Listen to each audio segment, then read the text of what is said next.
Welcome. We did it. We've sprung forward officially. It's March 12th. It's 6:11, right on time, and we're going to get started.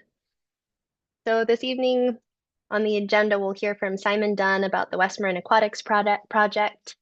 We'll hear from Bob Kerrigan if he's able to join us about a leadership summer camp with the Rotary Club.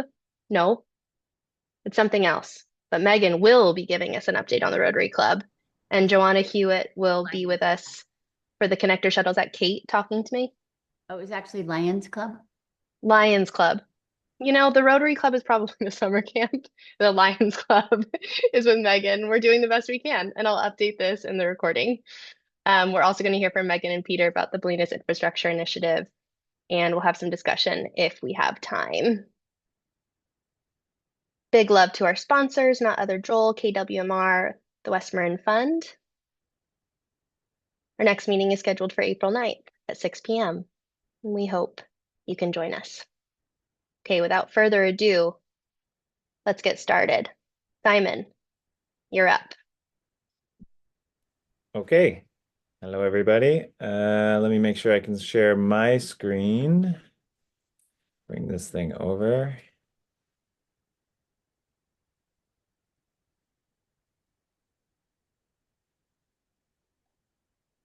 Y'all see that? Mm-hmm. All right, great.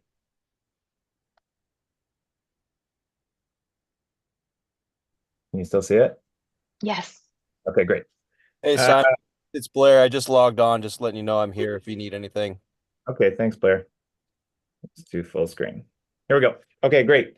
Thank you, Annabelle. Nice to be here. My name is Simon Dunn, and I've been working with a group on a revived effort to try to get a pool here in Bolinas. I know this has happened a number of times before without success, but we think it's a good time to take another look at this. Um, so for the past year, I've been working with Alyssa Ravasio, April Ginsburg, Anna Gade, Walter Blair has been helping out. We've spoken to many people around town.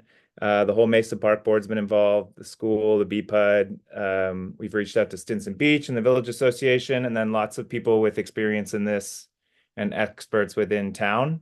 So it's really been sort of a phase one homework period. These are my two boys, Lee and Paxton, and they were lucky enough to go over the hill for swim lessons when they were young. They're both, the younger one's now 5 and they can both swim. Um, but yeah, it's a difficult situation for kids. It's an hour drive to the nearest swim lessons, and so it takes time and it takes money to do that. So hopefully we can change that.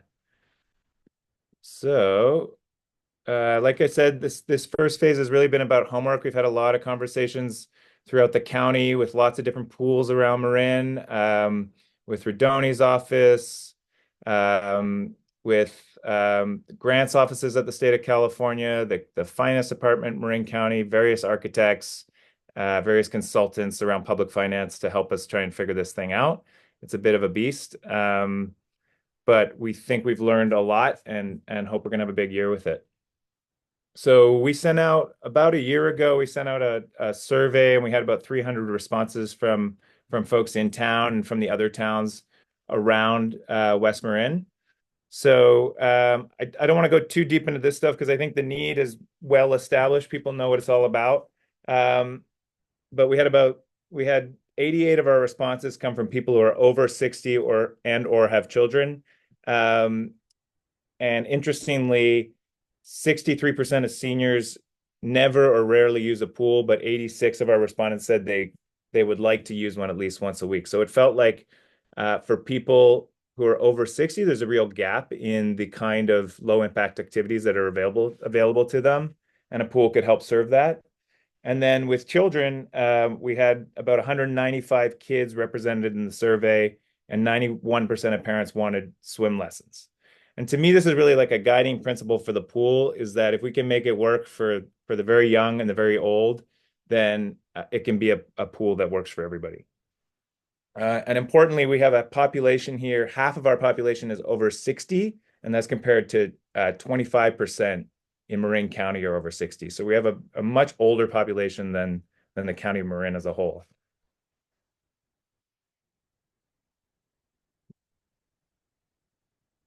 Also, I wanted to just mention that 42% of our respondents came from outside of Bolinas. We're trying to reach out to the other communities in West Marin because we've seen that Bolinas itself can't really sustain a pool, but if we have the support of Stinson and Point Reyes, Inverness, any one of those neighbors, then we're in pretty good shape. So the needs and desires are all well and good, but really it comes down to these three hard questions. And these are the ones that everybody has battled with a pool throughout the years. Where do we build it? How do we pay to build it? And how do we operate it? So, we've done a fair amount of work on those questions. I don't know that we have good answers yet, but we're on our way. So how do we pay to build it? Well, basically, sorry, missed a slide here. Where do we build it? Walter Blair's on the call from Mesa Park Board, and we've been working closely with them. But basically, Mesa Park is a really great site for us for a swimming pool. Most communities struggle to find a reasonable place to put a pool, and that's their first challenge. Whereas we have a sizable piece of land there, and Mesa Park is on board with the construction of a pool in behind the skate park where the old dirt bike track was. And they've built that into their master plan as well. So that piece seems pretty well taken care of. There's obviously some work to be done around understanding that site from an environmental perspective and a geotechnical perspective. So that's work that we have lined up to do, and it would need to be done early to make sure that this is a buildable lot. But given that it was previously impacted from the dirt biking, it's a pretty good situation for building something there. There are challenges in that spot with the wind and the weather, but nothing that can't be overcome, I think. So how do we pay to build it? This is the big nut. Basically, as far as we can see, there's sort of three ways to pay for the build of a pool: public money, private money, and state and federal grants. And from all our research, pools are not cheap today. So an outdoor pool starts at about 12 million, running to about 18 million, and an indoor pool is 20 to 35 million. And that lower end is not really a full indoor pool. It's kind of like what Mill Valley Rec Center has done. They have a retractable roof. It's called open air. And that can be done it's not as insulating, but it can be done for a much lower cost than a full indoor pool. So, those are the numbers that we're looking at. And every time I say those, people are like, it can't be that expensive. But it is. And the reason is because the California code, once you start building a swimming pool, there are lots of things that you need to build with your swimming pool, like locker rooms, like washrooms, mechanical, and all of these are, for the most part, indoor spaces, and indoor is expensive to build. So, and then of course, if you're trying to build an indoor pool, that adds a lot to your cost. So looking at public finance is the first possibility of paying for it. One thing that we have started to explore in town would be raising money for a general obligation bond that would be paid through property taxes. So basically, if you're a property owner in Bolinas or in the greater Bolinas-Stinson school district, actually, you'd be assessed a percentage of the value of your home, and then every year you would pay a certain dollar value based on that assessment. So if your home is worth $1 million, you'd probably pay about $250, and this could be shifted up and down. But if we did that specific amount, we could raise about $12 million, which would go a long way, but not all the way, obviously, to building the pool. So next, we'd be looking at private money, and that's kind of a black box. We're not really sure how much money is there, but hopefully we could support public finance with a good private money round. And then grants, state grants, federal grants, that's a tough one. We haven't really found anything that is significant that we would be qualified for at this point, but probably need some more expertise on that question. So then how to operate a pool. Pools aren't money-making ventures. So the typical pool recovers about 60 to 70% of their costs every year. So there's 30% annually coming from some other source. A city would allocate some funds towards the operations of their pool, but we're in a different situation. So financially, we would need to figure out some sort of fund to cover the shortfalls, and that might be a few million more that's invested, and the returns can help us pay for the annual shortfall as well as any potential repairs over time. This Mesa Park has been really supportive in this effort, and the pool would fall under the purview of that organization, as would any staffing within that. So, we imagine that there's revenues coming in from memberships, from swim lessons, from parties, all kinds of different ways a pool can bring in money, drop-ins, and then there's staffing to pay. You have to have lifeguards in California. You need a general manager. You need cleaners and maintenance folks. So, it's a full organization. But also at the same time, it's an opportunity for local jobs that we could use.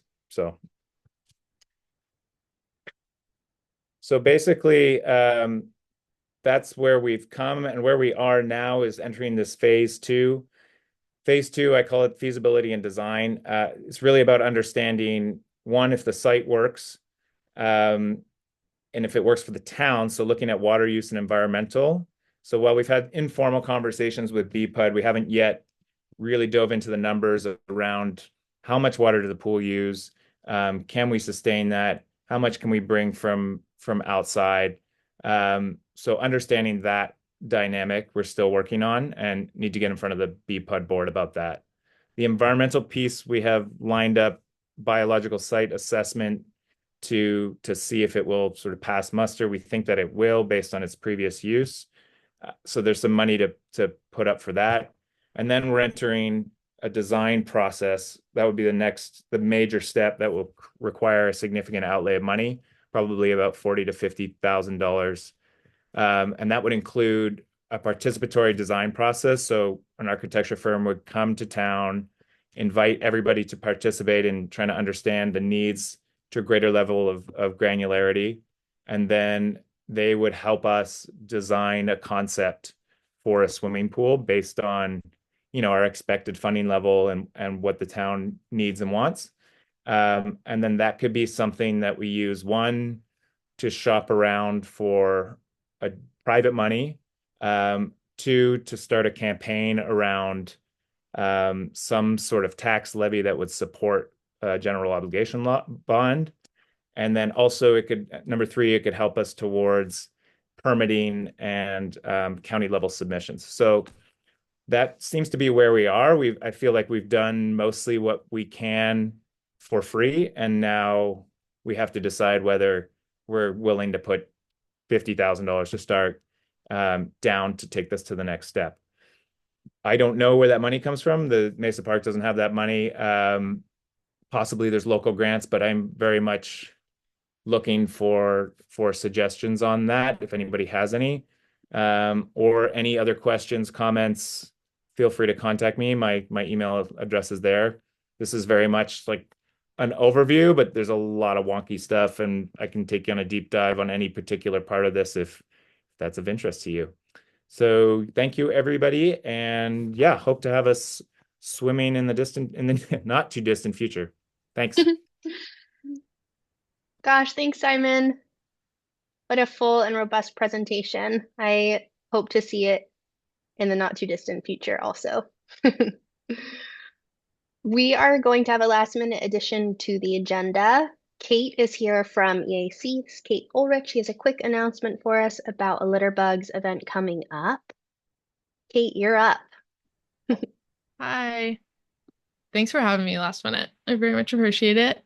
I'm here on behalf of the Environmental Action Committee of West Marin, to invite you guys to Spring Litter Bugs Me, an event that's happening 2 weeks from now on Friday, March 21st and Saturday, March 22nd.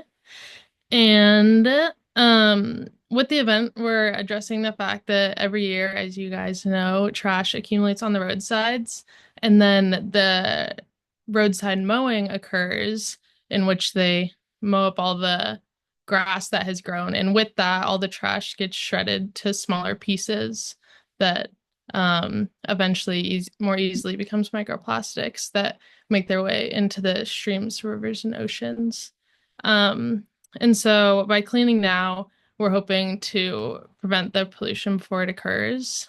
And specifically, I'm here because we're looking for more volunteers in Bolinas. Last I checked, we don't have any in Bolinas yet, but we have, yeah, so we're calling volunteers to various roadsides in West Marin, Bolinas being one of them. Last year, I think we had people cleaning up along Mesa Road, but it truly is just an effort to get volunteers out, clean up the roadsides. You just choose one of those days to go out and pick up trash. We provide supplies that can be picked up at the EAC office, or you can bring your own supplies. And then afterwards, there's just a really informal, like, collection of data and photos to kind of record what we've done. So yeah, that's a brief overview of the event. I will try and drop the flyer maybe in the chat, or you can just go to EAC, or you can look up Environmental Action Committee Litter Bugs Me event, and all of the links are there. It's just a quick Google Sheets, Google Form sign up. So yeah, I think that's it. Oh, you can sign up as an individual or as a part of a small group. So if you're interested, just please go ahead and sign up or spread the word if there's any groups you can think of that would like to participate. Yeah, it's coming up in 2 weeks, so thanks for having me. Awesome. Thanks so much, Kate. Next up is Megan Matson from the Lions Club. Megan, you're up.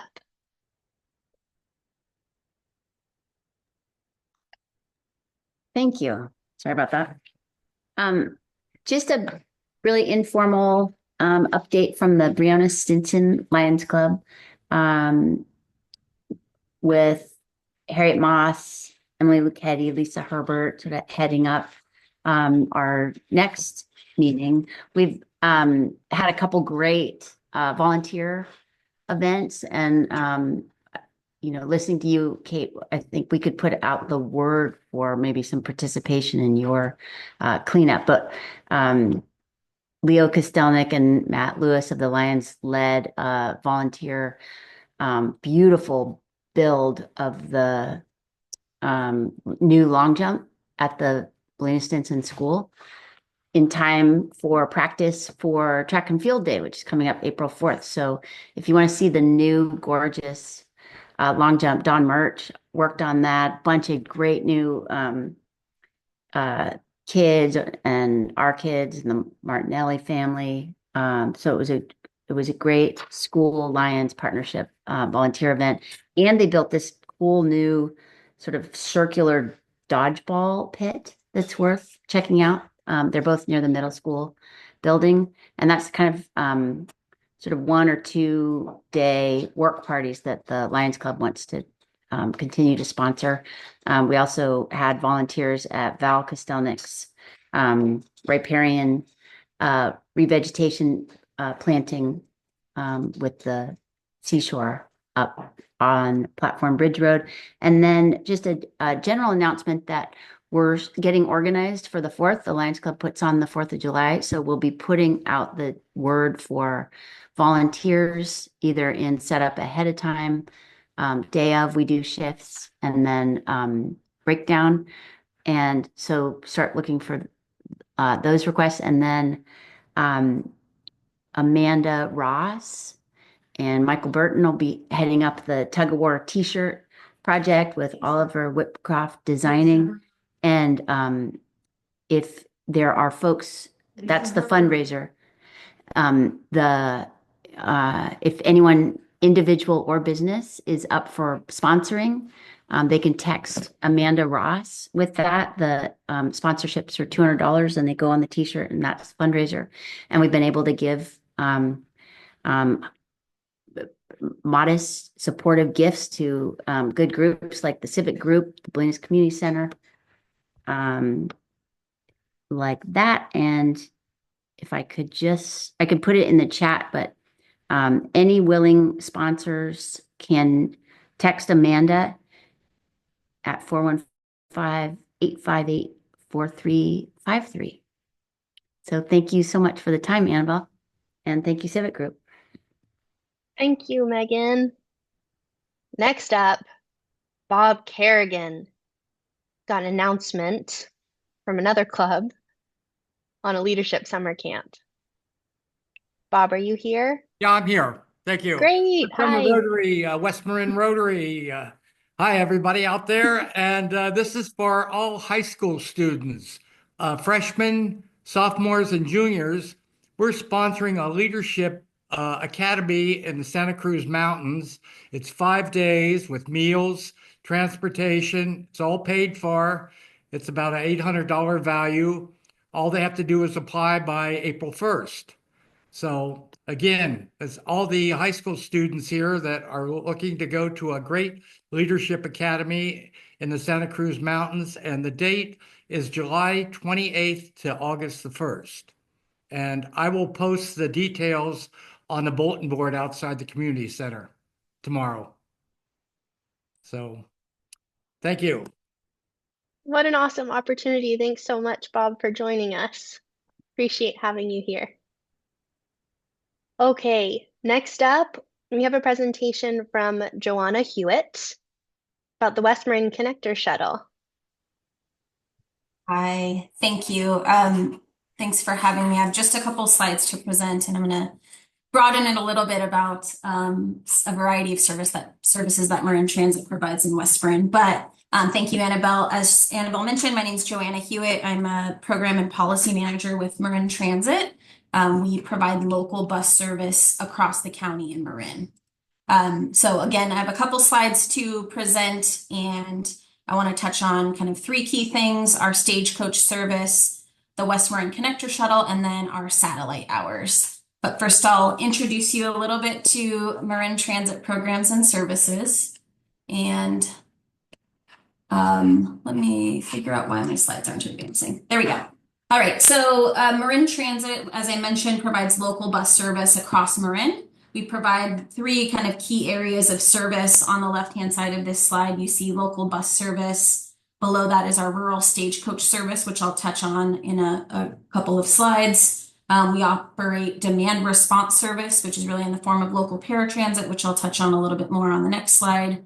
And then on the right-hand side are other services and programs we offer. In the upper right is the Muirwoods Shuttle. We provide service to the Muirwoods National Monument. Below that is mobility management. It's really a suite of programs designed for older adults and people with disabilities. And then below that is our Catch a Ride pilot program. So we provide a lot of services, all of it in the transit field, the public transit field across the county. This slide here details our programs that fall under a couple of the buckets I just mentioned, but really this is a suite of programs that falls under the brand Marin Access, and it's programs that are designed for older adults and people with disabilities. So on this slide, we, on the left-hand side are services we provide, like transit service that we provide. On the right-hand side are really support services to supplement those programs. So I'll just start with paratransit. So for those that are unable to ride local bus service due to a disability, we offer paratransit, which complements the local bus service. Below that, we have Catch a Ride Pilot, which is a voucher program that offers discounted taxi rides or rides with Uber and Lyft for older adults and people with disabilities. Next, we have the Volunteer Driver Mileage Reimbursement Program, which allows riders to take trips with a volunteer that they identify and then get reimbursed for those trips after they happen. I'll touch on Marin Access shuttles in a couple minutes, but on the right-hand side is our Travel Navigator program. So we have a team of staff who are able to walk people through the enrollment and eligibility process for these programs, answer questions, and really help people understand what options are available to them. We also offer a fare assistance program for folks that have income barriers that prevent their ability to use our services. Finally, below that, we have travel training, which is where we go and do presentations like this out in the community, but we also do travel training on the bus. So if someone's never ridden a public bus before, we'll get out there on the bus with them and help them understand how to use the service. All the programs that I just mentioned that are above the dotted or dashed line require enrollment in our Marin Access program, suite of programs. And so generally folks are 65 plus and a resident of Marin County. Below the dashed line is what we call Marin Access shuttles. These are a series of shuttles that are really designed for older adults and people with disabilities, but they are also open to the general public in the rural areas.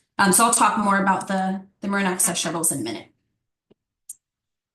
Let's see here. So Stagecoach service is where I'm going to start. So Stagecoach, I hope that many of you are familiar with it. In Bolinas, the 61 is the route that serves Bolinas. And that provides service from Sausalito to Bolinas and offers deviated service for paratransit eligible riders on the weekends. The 68 serves downtown San Rafael to Inverness, but really both of these routes are designed to serve the rural communities, and they provide daily service to destinations in West Marin.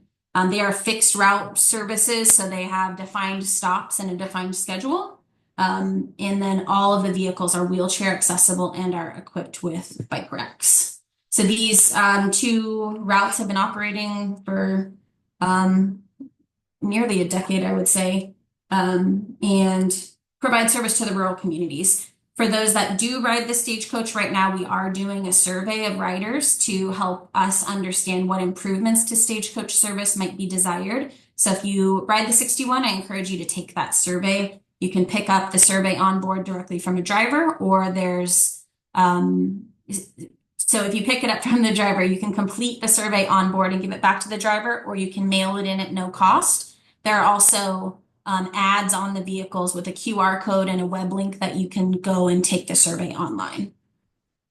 So that's Stagecoach. Next is the West Marin Connector Shuttle. So this falls under that Marin Access Shuttles bucket I explained a couple of slides ago. This is a shuttle that we started operating, a pilot shuttle that we started operating last June, and directly, it was created directly out of rider feedback. So what this service does is provides curb-to-curb pickup and drop-off service between Stinson Beach and Bolinas and Alima and Point Reyes Station. So on this map here, that's a little tough to see. This dark green bar or heavier green bar is really demonstrates the route somewhat. So this service operates on Tuesdays only and is open to general public. Rides must be pre-scheduled, so riders have to schedule them 1 to 7 days in advance. And this here graphic here shows the schedule. So northbound pickups in Stinson Beach and Bolinas are between 9:30 and 10 a.m. and then again 1:15 to 1:45. And then after the pickups, they go to Point Reyes and Alima. And then for those that want to travel back southbound, the pickups are between 11:15 and 11:45 and 2:30 p.m. and 2:45 p.m. My apologies for the typo. So this is a pilot that we started last June. We have seen ridership grow on it somewhat, but we're really hoping that more riders will take advantage of the service that's available. So with that, our team is doing a lot of targeted outreach in West Marin, particularly in Bolinas. We have 2 locations right now, but what we're doing is what we call satellite hours. And so it's our attempt to meet community members where they're at. We'll define a location and a day and time and be out in the community for people to just drop in and chat with us. People that come and talk with us can learn about their transportation options and really ask any questions. They can start the enrollment process for our Marin Access programs or some of our fare assistance programs, or they can really just chat with us and provide feedback. So right now we are at the Bolinas Community Health Center on the 3rd Wednesday of each month from 2 to 3 p.m. And you can see the other offerings in West Marin, but really below is our newest one that we started, I believe last week, maybe 2 weeks ago. At the Bolinas Community Center Food Bank. We're there on the first Thursday of each month from 10:30 to 12. So I want to encourage any of you to drop by and talk to us, or refer anyone to come talk to us. It's a really great way to learn about our services. That is it for my slides here, but I'm happy to answer any questions. I know that was a lot of info to dump on you. Thanks, Joanna. We typically save questions for the end, but we're Okay. flying through this meeting. So if you don't mind sticking around, we'll take any questions for all presenters as soon as Megan and Peter have finished presenting. Thank you so much for all of the information. We're so happy to have you here. Please come back soon. Thank you. You're welcome. Hey, Megan and Peter, you're up on the Bolinas Infrastructure Initiative, and I've got your slides. Would you like me to share them, or would you like to share them? I think she should share. Okay. That'd be fine. There's one slide where, can you do a little zooming in for us when we? If you direct me, Okay, I'll great. do whatever you say. And Karen, if you don't mind keeping an eye on the waiting room while I do this for these folks, I'd be grateful. Can you So, all see my screen? yeah, what a beauty. Got it. This is Karen. Will do. Thank you, Karen. So this is a sort of a second phase and a follow-up to a brief look at work that Peter primarily has been doing, and we've been discussing along the way, just as a process we could experiment with to look at the infrastructure needs of the community in a more holistic and planned out way and see them all in sort of one place. And part of what drives it is, of course, that we're not incorporated like the 11 cities and towns of Marin. And we've had, I think, a lot of community questions about where we fit in the county's budget and where we don't. And then how we might look at funding some of these needs, or at least having really shared visibility across a lot of projects going forward. So we'll be moving through some slides from last time direct to work that Peter had done that I'd really cut short last time. And then it turned out there's a lot of curiosity. And I think if anyone has questions as we go, you could put them in the chat, and you could go into a little more detail or less, depending on the degree of interest showing up in the chat. Do you want to add anything, Peter? No, I think we're good. Okay. Let's go to the next slide.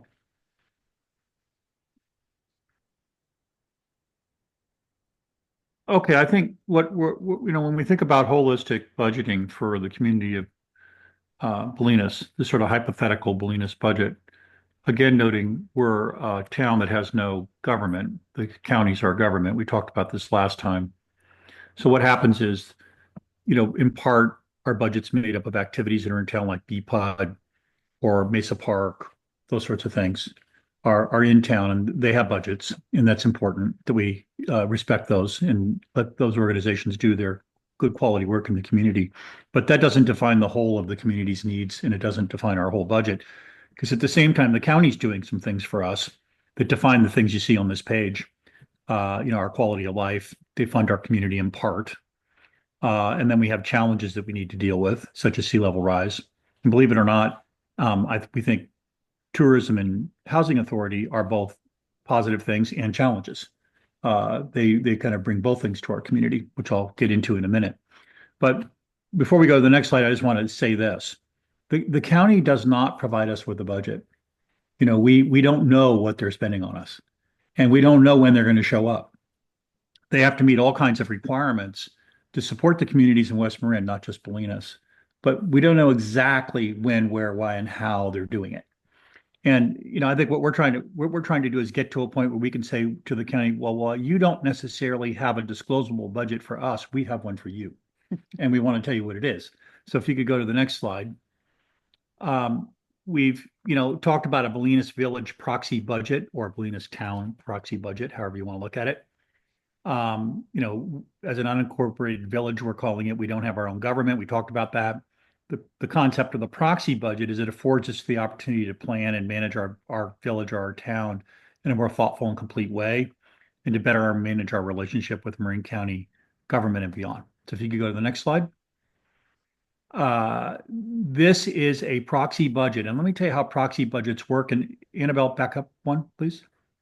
Back up two, right there. Stop. Enlarge if you can while I'm talking, if possible, enlarge that. What happens in a proxy budget is we went and looked at three towns in Marin. Belvedere is very small, so we looked at Belvedere, but it's quite a bit wealthier, perhaps, than Bolinas. So then we looked at Fairfax. Maybe that's a better analog for Bolinas. That's a pretty good one. And we've looked at a couple of others, and we basically asked ourselves, if we had a budget, what would it look like? And we don't have to recreate the wheel. These other towns already have them, and we could just fill in our numbers into their format and borrow from what we know about how many citizens they have versus we have, and start to fill in what a hypothetical budget would look like. And if we could blow it up, what you'd see over here on the left is the sort of revenue side of the budget. And I don't think that'll work on this, or will it? Will it? I wish I could, but I can't zoom in. Can you scroll down to the bottom? Yep. You see that back, just scroll down to the bottom of the slide.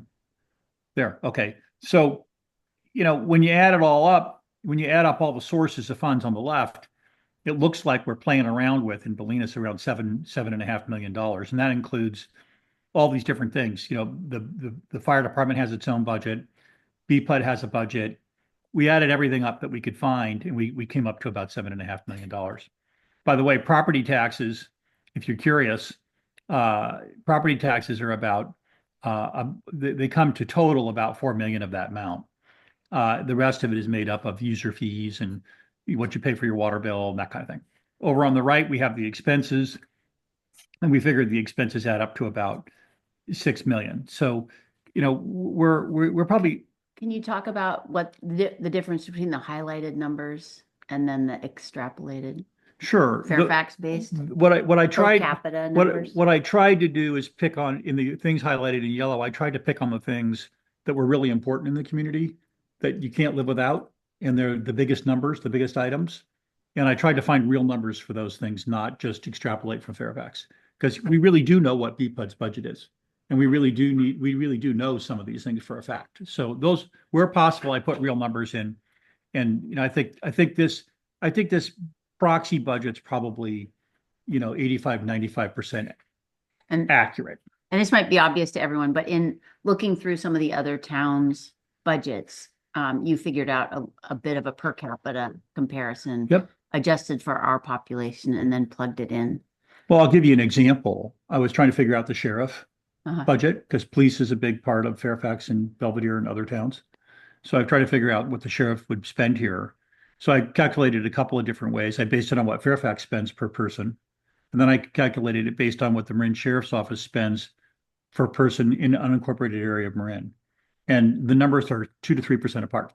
So I figured it's probably a pretty accurate indication of what it actually costs. And if you home in on it, which it's kind of hard to do with such small print, That's $1 million. it's about $1,044,000 a year to support us with sheriff services. And we could get into a whole sidebar conversation about that, how much the sheriff really has out here in terms of resources, which is not a lot. They rely a lot, according to them, on the National Park Service and other folks, state park police and things like that.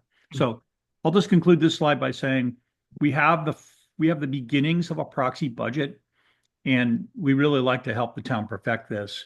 So the story was whole, complete understanding of, this realistically reflects what we think we're about and what we want. Go to the next slide. And thanks, Stephanie Green, for pointing out that we can zoom in on our own screens. In this slide, we did another hypothetical. We said, what would happen if we had a capital plan for the town of $75 million over 25 years? And by capital plan, that means infrastructure projects. So go to the left, scroll to the left a little bit. You're too far to the right, go to the left. Oh, it might be small.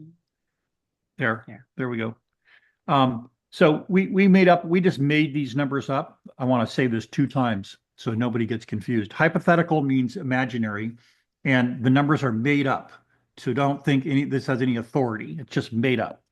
We said, what if we made up a budget of $75 million and we financed it over 25 years, and we allocated some to water, some to wastewater, noting that BPUD has a capital budget, but also needs additional capital to top its budget up. Fire, energy, communications, social infrastructure, various things could go into parks, pool kind of things.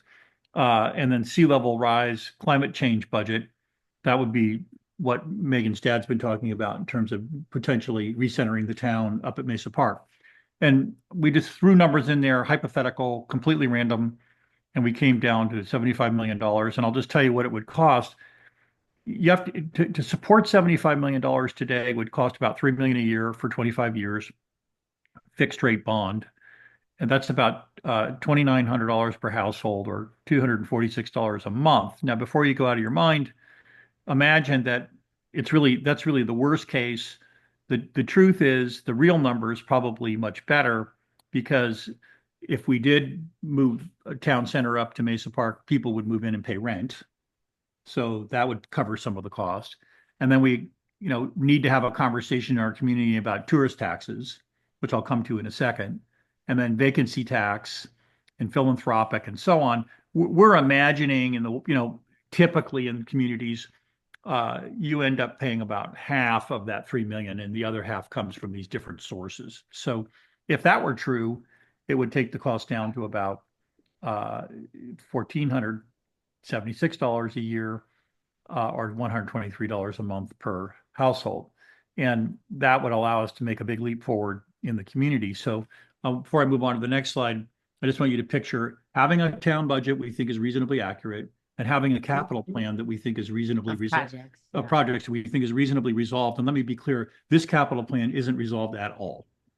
To that next step in this process would be to have a meeting with people in town and say, well, what should the capital plan really be? Like it'd be a totally different number for the pool. It could be a totally different number. Clearly. And it would be, all of this would have to be resolved in the reality, not in hypothetical. And right? spend time really looking at the other sources apart from the household backs. One of the aspects of a potential community services district is not just the financing capability, but the ability to draw grants and funds directly from the state or federal government. And potentially impose a tourist Not tax. have it route only through the county. Potentially go to other agencies and say, we want a tourist tax. That's another possibility, right? Yeah. Currently, we don't get paid anything for tourists, and maybe we want to get paid something. All right, next slide. Just in case you haven't thought about it on the subject of tourist taxes, 58% of Marin lands at large are defined by parks and open space. I won't go over the next slide has a list of sort of what they are in West Marin, but most of it. GGNRA, Malt, Point Reyes National Seashore, Samuel P. Taylor State Park, Mount Tamalpais State Park, Muir Woods. It's a lot of stuff, and it's 58% of our space. I want you to picture that means that when we go to the county and ask for help with things like the eucalyptus tree project that John has been so vocal about, his team, that team that's working on that, and we can't get any funds, they don't have any money, they keep telling us they don't have any money, we got to figure it out, raise some funds from philanthropy, figure it out yourself. Well, it's important to point out that 58% of the taxes are not being paid on these lands because they are parks and they're nonprofits, which we love our parks, but we also have to realize the impact it's having on us. The reason the county has less money than you might think, although I think they have a lot of money, their budget's $820 million. So I think they have plenty of money, but at any rate, 58% is parks. So it is having an impact on the available funds, right? If we had no parks, which I'm not advocating, by the way, we'd have a lot more revenue. Next slide. And that takes us to a really interesting conversation. Slides doesn't look like it's loading correctly because the labels aren't on there. So let's just go to the next slide. I don't know what happened to it. But let me tell you, this paper was written by the National Park Service in 2014. They wrote a paper and they took every national park in the United States and they answered a question. They hired economists and they went and answered a question. How much economic value do they create for their communities? So I went down the list and I found that Point Reyes National Seashore, and you know what? In 2014 dollars, they said that the Point Reyes National Seashore was creating economic activity in our area of $128 million. And they said the Golden Gate National Recreation Area was creating economic activity in our area of $409 million. That's $538 million of economic activity. And our question is, Well, how come we can't scratch two pennies together over here and get enough money to take out the eucalyptus trees? So we're sort of thinking, wow, we need to get into this more depth and go to the county and go to the, federal government and start asking questions about, well, what's happening to all this economic value and the taxes and the fees that you're getting? We're desperate for a little bit of money, not a lot, a million or two would be great down here to solve some of the problems we have. So I think it's important to recognize that what I'm going to tell you right now. The population of West Marin's 4,300 people. That's all the villages, not just ours. 21 million visitors a year and $9 million of economic impact. We need to talk about that. That's a lot of value, and we should be able to find a way to get what we need to fund our budget and capital plan within reason. Okay, next slide. That brings us, to a starting point. I just mentioned the 4,300 and the 21 million and the 539. Hypothetically, we need about 3 million annually to support our community's capital plan over 25 years, $75 million plan. And we need to reconcile with Marin County's $820 million budget and all that economic value I talked about above, the $539 billion. How do we fund and what's fair is the question we want to explore and see if we can get our community on a more stable, or not even stable, just a more viable and more, I think, optimistic economic outlook in terms of supporting its basic needs and some of the things that we need to thrive and prosper over the next 25 years. Megan. And then should we in all of this then be doing a parallel examination again of the community services district structure, if it would assist in both the governance and the sort of diversity of funding potential in achieving that? I really want to get to a point where we as a community go to the county and say to the county, you don't necessarily disclose or have a budget for us, but we have one for you. And we would really like you to help us figure out, and the federal government as well, because their federal government has a big presence here with the parks. I think we just have to have a real 360-degree conversation about what it's going to take to get this community on the right track and not be struggling all the time, kind of at the end of the rope out here in West Marin, wondering when we're going to get help with eucalyptus trees. Or if we all sat down and made a list, we'd have lots of things on the list. Not so long ago, there was a problem on the mesa with the beach being closed. That was a whole conversation. And then that's eucalyptus trees. We could go on. There's probably 20 or 30 things. Terrace. We could just talk about 20 or 30 things that need to get done here for this to continue to be a really cool, loving, fantastic place that it's been for the last 50 years. Thank you. Thank you, everyone, for your time and your ears.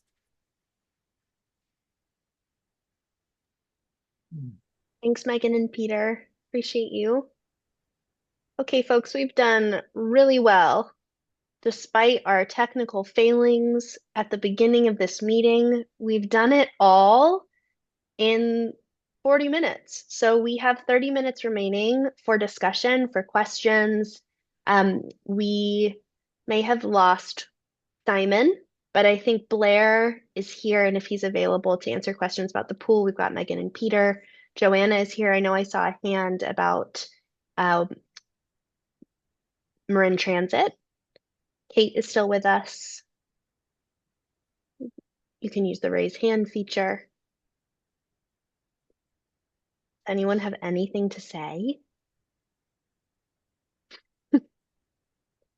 Hi, Stephanie, go ahead. Hi, wow, that was amazing. Thank you so much, Megan and Peter. It's so illuminating. My name is Stephanie. I am the vicar at St. Aidan's, and which is the little gray building. But when you stand inside, you feel like you're just in the middle of Bolinas. I have just spent the day looking at the budget for St. Aidan's for 2025. And let's see, if they had me for one day a week, we would be $23,000 in the hole.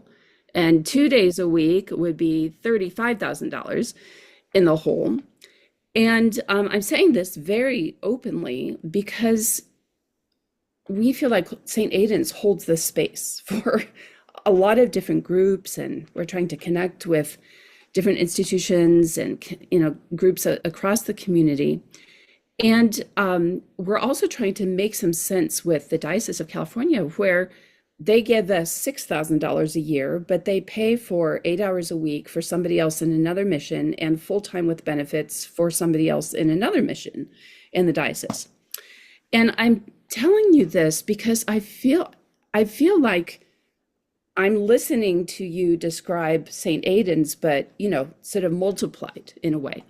And it makes me think, it makes me wonder how this kind of, wow, we're really just asking for this amount of money, but there's all this money out there and there are all these people who are being served.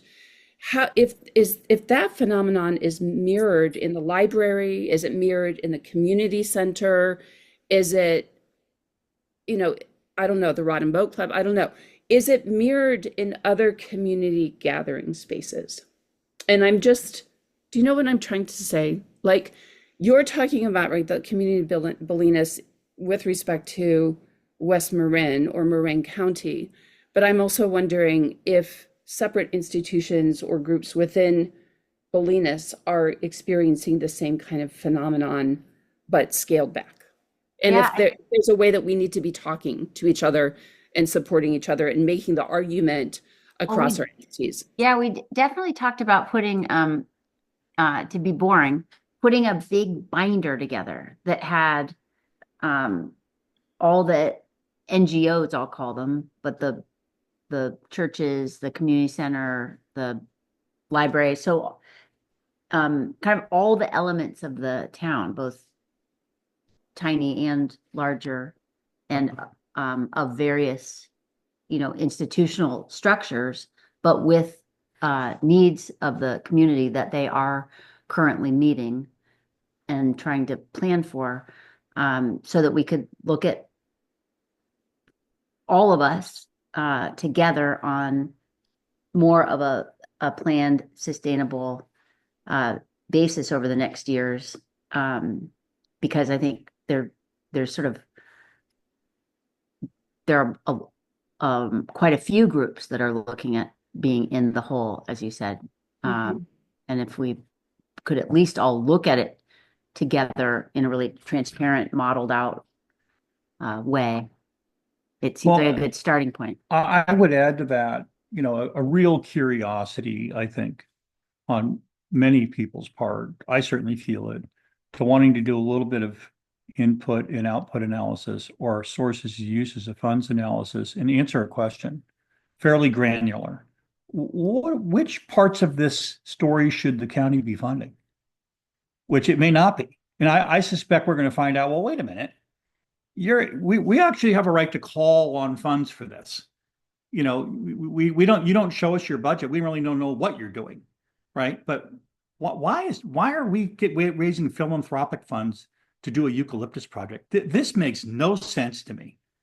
I mean, that's infrastructure, right? Let's get serious, We're sort of bake sailing the whole town. So I think we want to do a bit of a reconciliation to your point, and then get into the business of, okay, who should be funding this? Because I think all too often, and the county is very loose with this, Redoni's office and so on. Well, go raise some philanthropic money. What are you talking about? You're the government. I mean, some of these things are basic services. They aren't funded by philanthropy. Some of the things are funded by philanthropy. Let's at least get the story straight. Thank you so much. Thanks, Stephanie. Thanks, Megan and Peter. Oh, do you want to go ahead? Well, just also, I mean, this is sort of probably a touchy one, but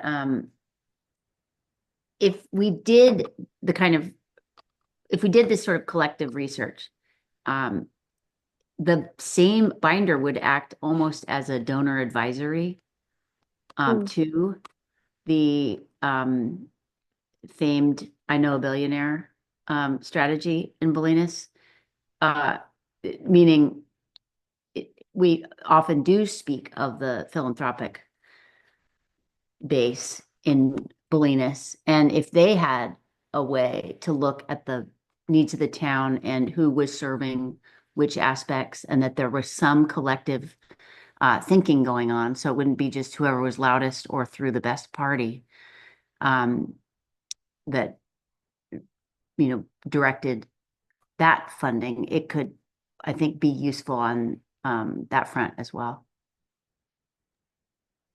Mm-hmm. Tina, I see your hand, and I know that it showed up for Joanna when she was speaking. So I just want to read another question that came up in the chat before you go ahead, and that was from Wendy, who was wondering how the Bolinas post office moving to and then from Alima to Stinson has affected the new Marin Transit. Tina, would you like to ask your question?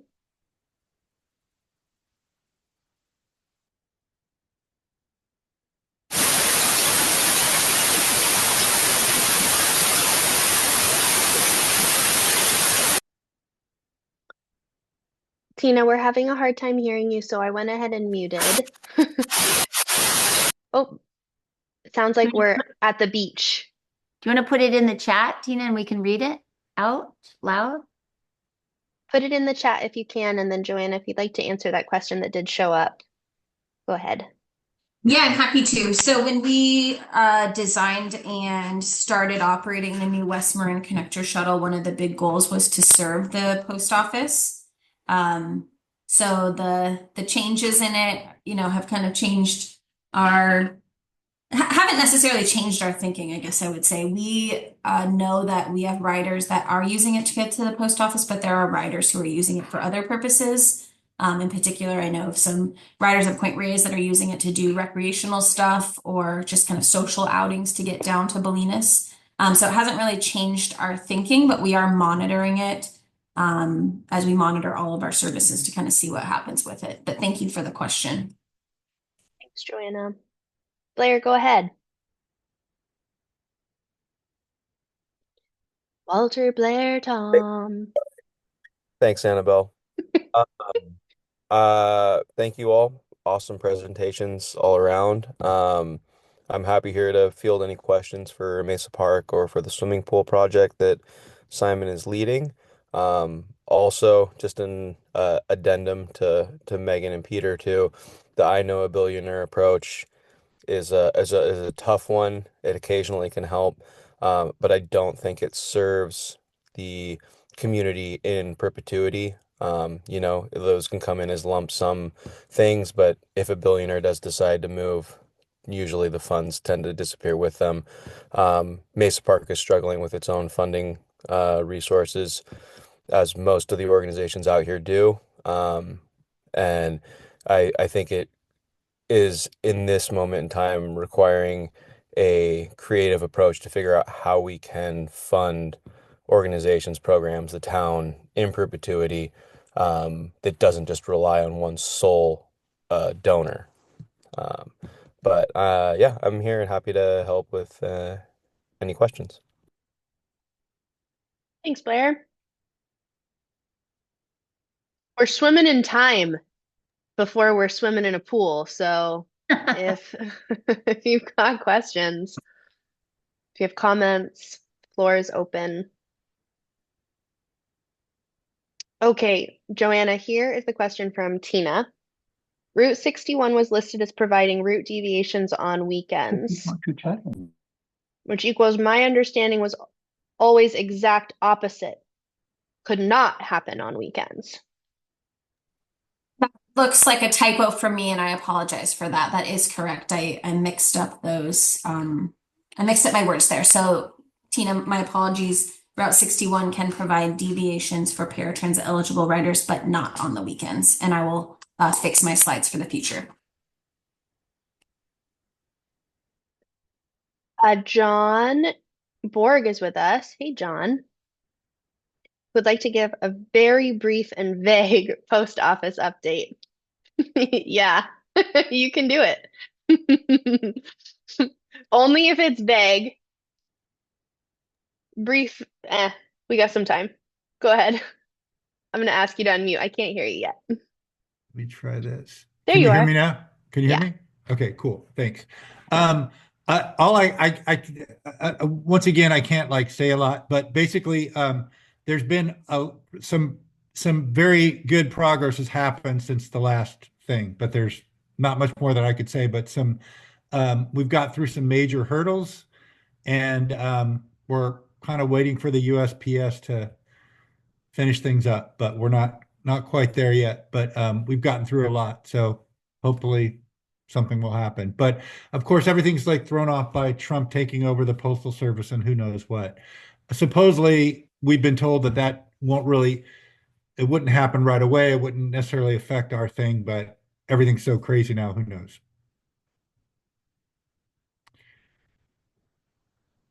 Thanks, John. Karen or Jim, go ahead. I just have a question. Is the Stinson Beach building at the post office for sale? It is. That's very interesting. Yeah. Okay. Thank you. Eat.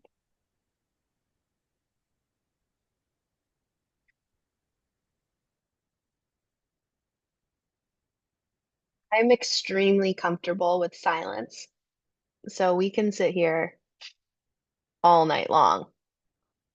Yeah. Lessons in non-attachment with agendas and Zoom links. Now With it, lessons in spacious time.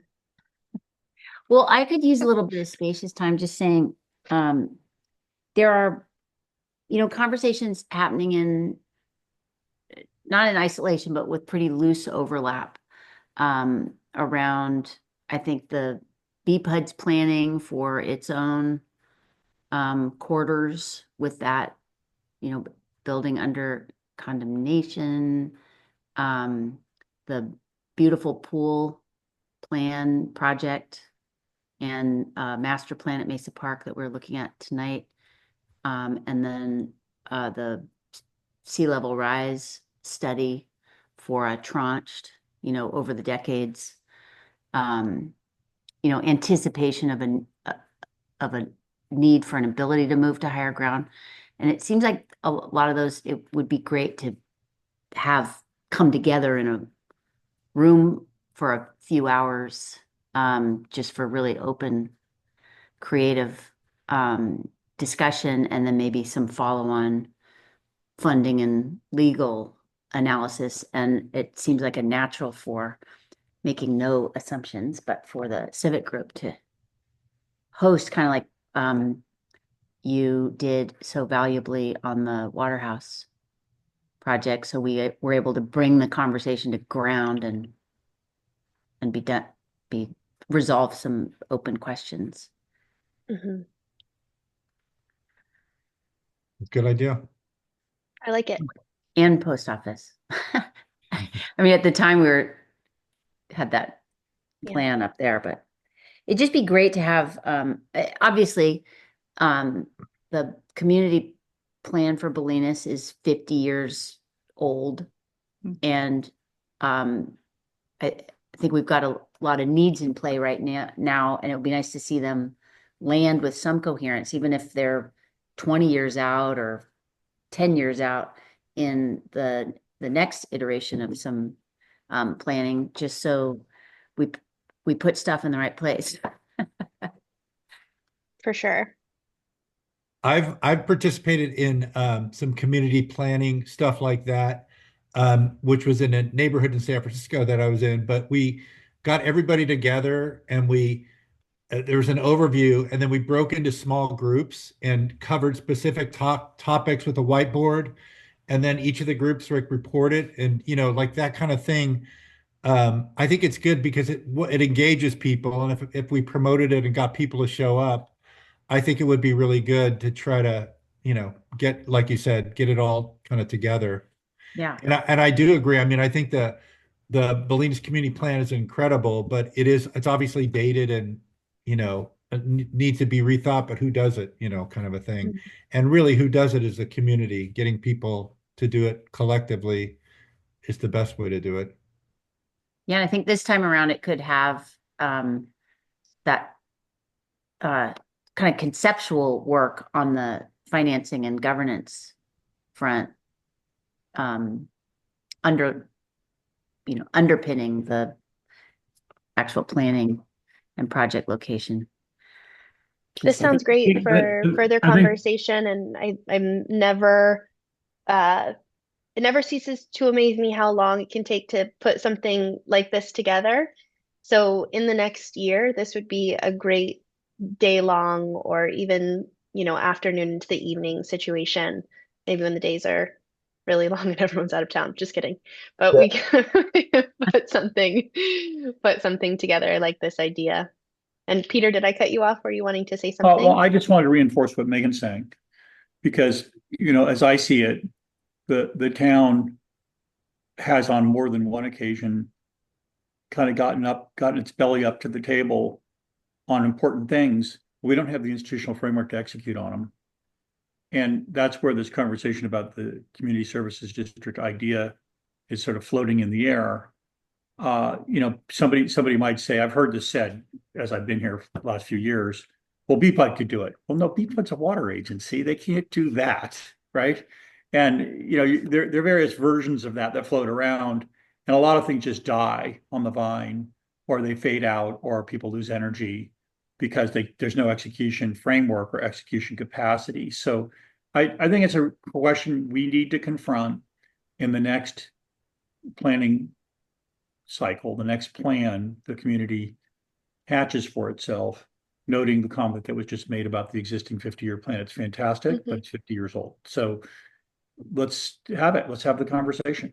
What do you want? I mean, do you want a framework that allows for more execution, or do you want to do something else? I mean, it's got to be a community dialogue. It's got to be a Yeah. consensus. If I could Go respond, ahead, Blair. Megan, Peter, and John, I couldn't agree with the three of you more. I think that right now is that time to be diving into that. Um, as a Mesa Park board member, a volunteer firefighter, a parent here, business owner, like everything is here. We have the community here to do this stuff. The board that I serve on was a joint powers agreement that was created by the school district and by the BPUD. I don't know what the answer is. I find it very intriguing, all the things that you guys have brought up today, and have been bringing up, the Sea Level Rise Initiative, all of these things. Um, I think that it is time, Annabelle, also to your point about creating some kind of, perhaps it has to be a day-long thing. I was at the board meeting last night for the school district. That was a 6-hour board meeting. There's a finance meeting tomorrow night.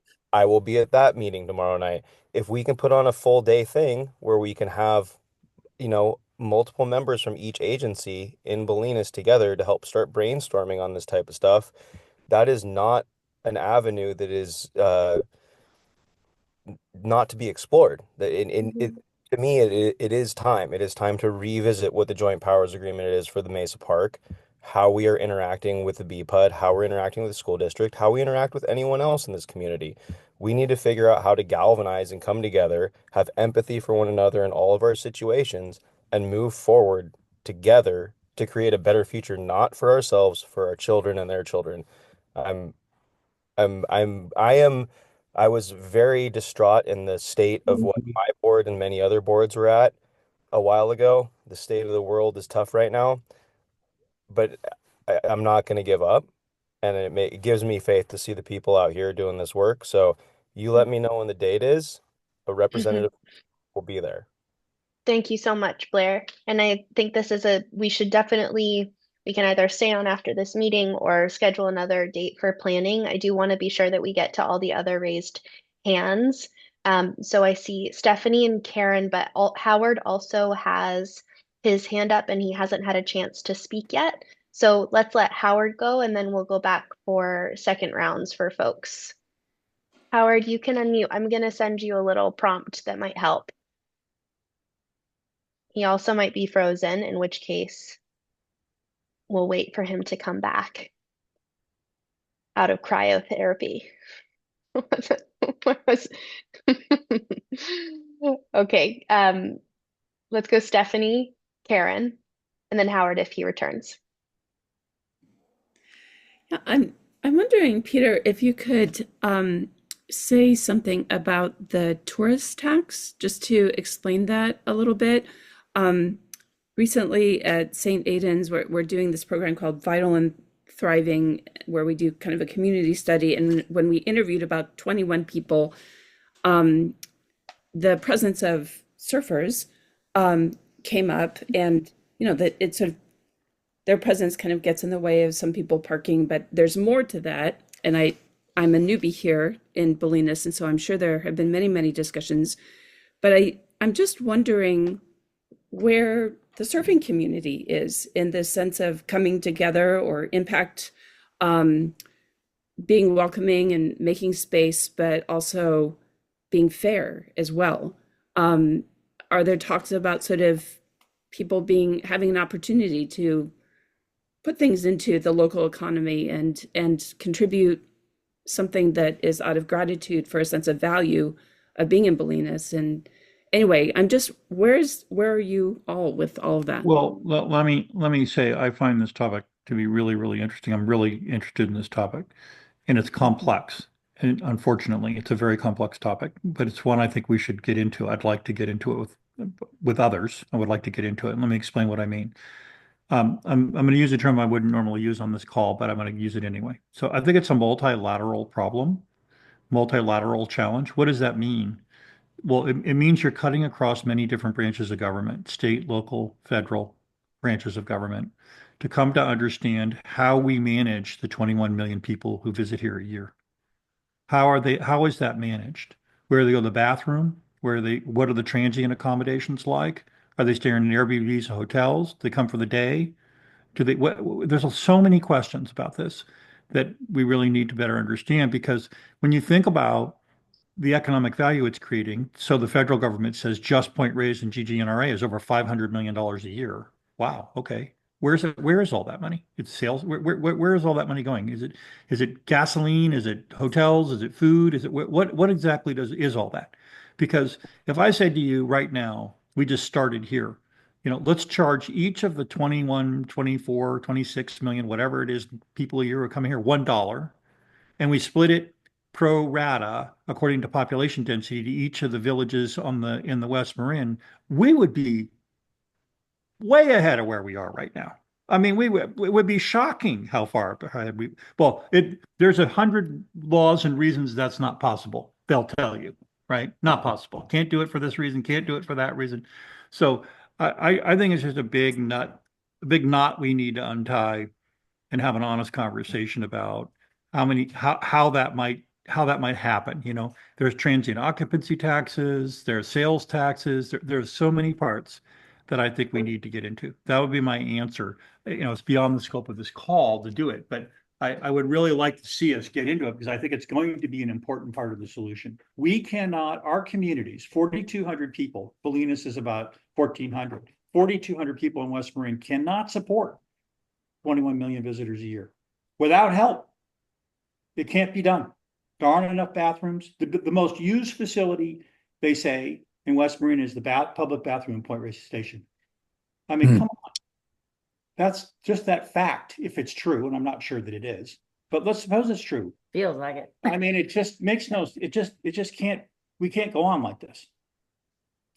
We love having the open space. We're celebrating the 58% of the land that's in parks.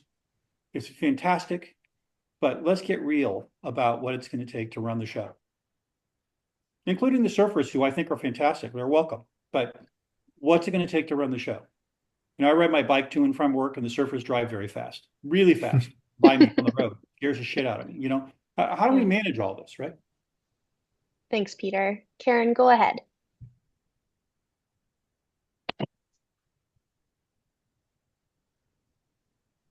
Okay. I want to thank Megan and Peter for the presentation, which represents a lot of work. And I agree with Blair, John, and Megan and Peter that we should all get together and talk collectively about next steps. And I was just wondering if you had anticipated, regarding the work that you've already done, Megan and Peter, if you have envisioned a next step. Well, I really liked what Walter Blair was saying, and it seems like not forming any new group or authority or anything like that, it would make sense to me to create an ad hoc group representative of the key agencies in advance of a workshop so that there could be some sessions of shared understanding about the respective agencies, institutions, needs, plannings, challenges, and then some work into the structuring of that workshop so that we came out of it with something real. It would be great to fund if Civic Group is hosting it. It's true that there's a lot of coordination and work heading into something like that, and it'd be great to I don't know, have a fundraiser or something to support that work. Thank I you. mean, if I could Thanks, just Karen. say, Oh, this, go ahead. I think this kind of meeting is something the West Marin Fund would fund. That would be Nice. I think so. I think so too. And I think that we have really brilliant minds in this room and outside who would like to come together for that proposal, especially if we have the buy-in of a representative of each agency. I think we're setting ourselves up for something um, that could have a huge impact for generations to come. So we'll definitely take an action following this meeting to start taking first steps. And Howard, I'm glad you're back with us. We have just a couple of minutes left if you'd like to ask a quick question.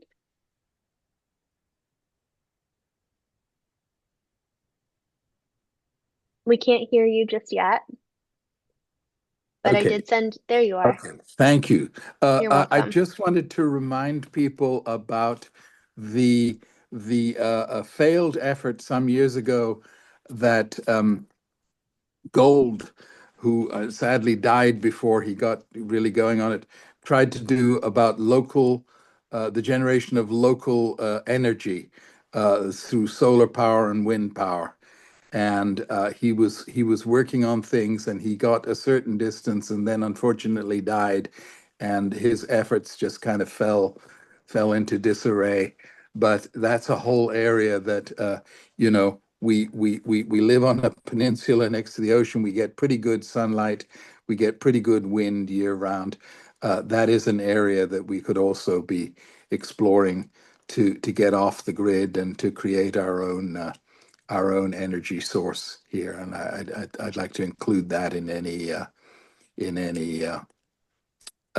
future thoughts about this kind of stuff. And thank you all for your inputs. Thank you so much, Howard. So we're coming up on the half hour. I want to be respectful of everyone's time. We can stay on for a few minutes after 7:30 if you'd like to continue the discussion, but I think we have some tangible actions that we can take moving forward.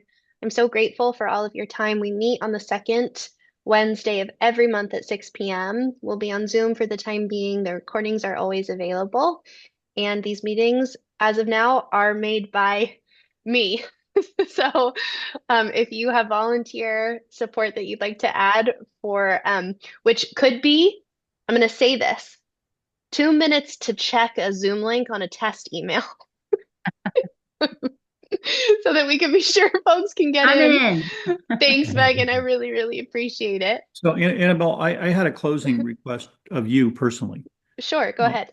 And that is, I'd like to work with you on getting some of the young people in the community involved in this visioning and questioning and exploration that we're talking about. I'm old, and I see a lot of my Me too. fellow community members here. They're on the elder side. We really want the youth of the community to be involved in the questioning and the exploration of this. And I know there's some really well-educated, capable young people in the community that I think would enjoy it if they got into it. I'd just like to see if we can find that way to get them into it. And you're younger, so maybe you know some of them and you could help figure that out. I'll do Yeah. everything I can. And I just wanted to share this comment that's in the chat from Valeria that they would welcome a proposal on working with us. So we've got, and Valeria's from Westmoreland Fund. In case that's not clear. Thank That's you, great. Valeria. All right, folks. I'm seeing here, there's another question in the chat, but we are at 7:31. So I'm going to stop this recording. Thank you all so much for coming.